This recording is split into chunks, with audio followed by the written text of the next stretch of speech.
nakalibot. Ilan mo kami? Ang Quiapo, punong-puno ng mga Muslim. Punong-puno ng mga Muslim ang mga Quiapo. Kapitbahay ng Quiapo. Kapitbahay namin ng Malacanang. Anytime, we can invade Malacanang. Anytime. MLS. Remember guys. Wait. Salita sa media ang MNLF. And they promised once they get Tatay Digong by force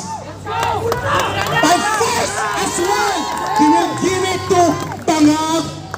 He will die in front of us, Bangag. Alhamdulillah Rabbil Alamin. Allahu Akbar. Bangag resign! Bongbong Marcos! Bongbong Marcos!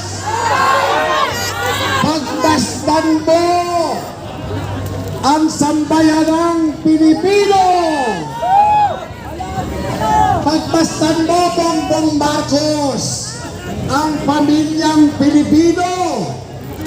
Narito! Patuloy na nananawagan upang ikaw ay bumaba sa pwesto.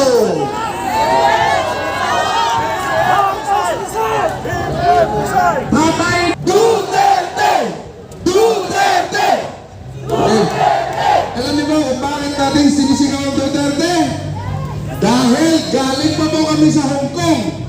Nakita po namin ang pagmamahal ng ating mga OFW sa ating mahal na presidente.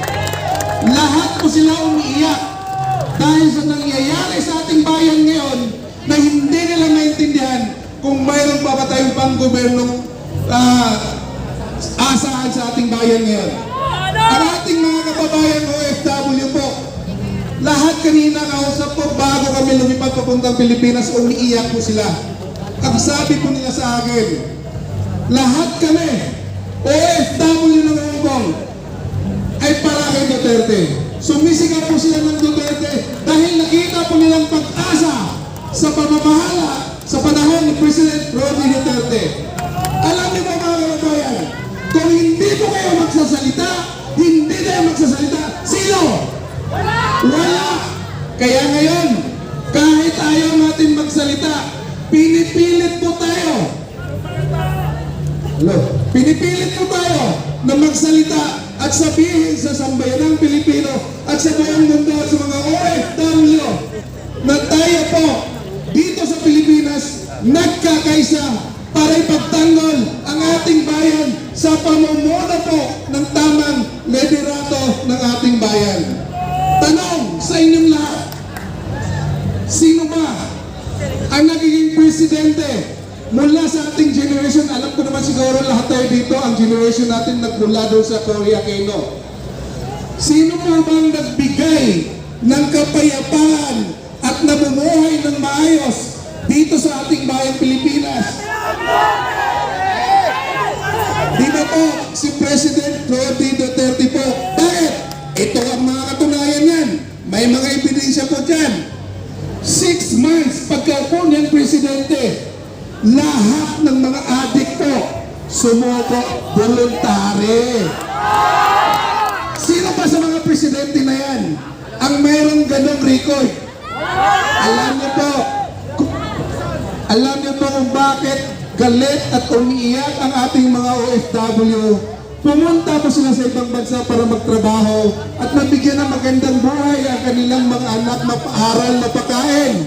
Pero ngayon po kabaliktaran lang nangyayari dahil natatakot po sila lumabas ang kanilang mga anak sa alanganing oras, baka po mapagtripan sila ng mga adik.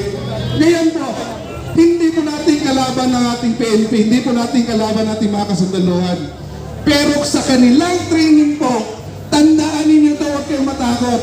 Ang training po ng mga PNP na yan ay para protektahan po tayong mga sibilyan at para ikulong ang mga kriminal at mga adik. Pero anong nangyayari sa atin ngayon?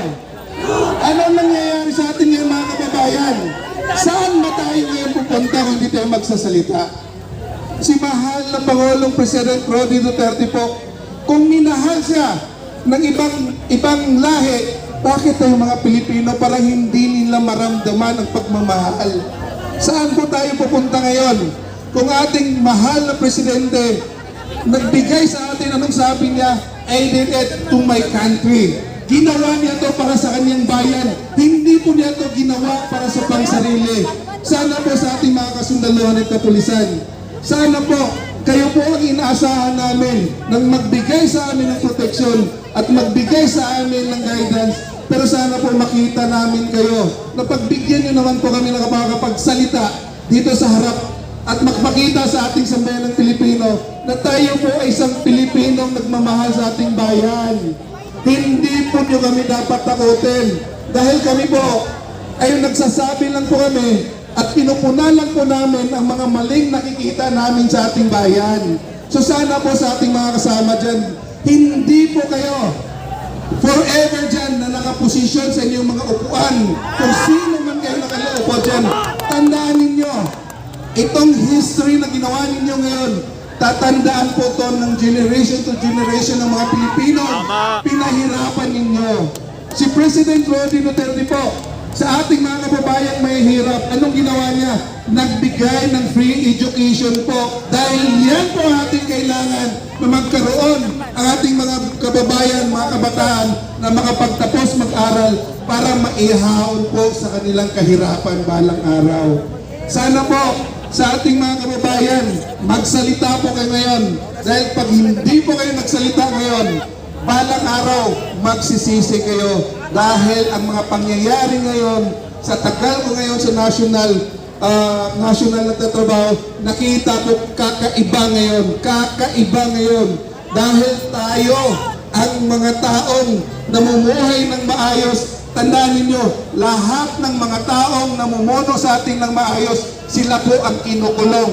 Pero mga taong magnanakaw, sila po ang masarap ang buhay.